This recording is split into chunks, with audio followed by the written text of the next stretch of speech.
Bapak Allah. Okay, so sekarang ni aku mau pergi dinner dengan aku punya fans-fans. Di mana dorang ni orang yang bertua yang beli parfum aku baru-baru ni, Jejaka Slay. Jadi aku selalu janji dengan dorang yang di mana aku akan bawa dorang dinner no. So, let's go tengok keseruan kami dinner sama-sama.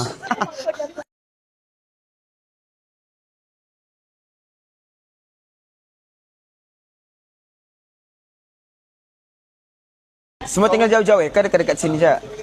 Dekat-dekat sini je. Oh. Makan. Sini unlimited kah? Unlimited. Unlimited matilah kau. Memang aku makan 3 karung. Makan je. Makan, bos yang bayar. Dan ni, hai. Thank you. Oh, kesedapan si abang sana tuh. Tak apa bang. Terus dia. Kalau kamu tahu ini first time aku makan wagyu. Seumur hidup no. Biasa kita makan daging korban. Jadi dapat makan daging wagyu ni unlimited. Jadi memang di sini aku daripada jam 5 petang sampai jam 10 malam. Selagi tak tutup tak aku balik. Rugi ni. Kalau boleh tapau aku tapau ini. Tapi yang bestnya bukannya daging wagyu dia yang best. Yang best sebab dibelanja oleh bos E. Bos E, terima kasih.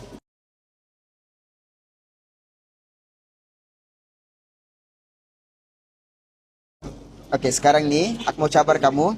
Coba teka total bills untuk hari ni. Coba teka. Untuk berapa orang kita? 15 orang. Okey, cluenya bawa 10k. Kalau kau sendiri rasa berapa dah? Aku sendiri bawa 5k. Okey, kau buka. Kau buka. Bawa 5k.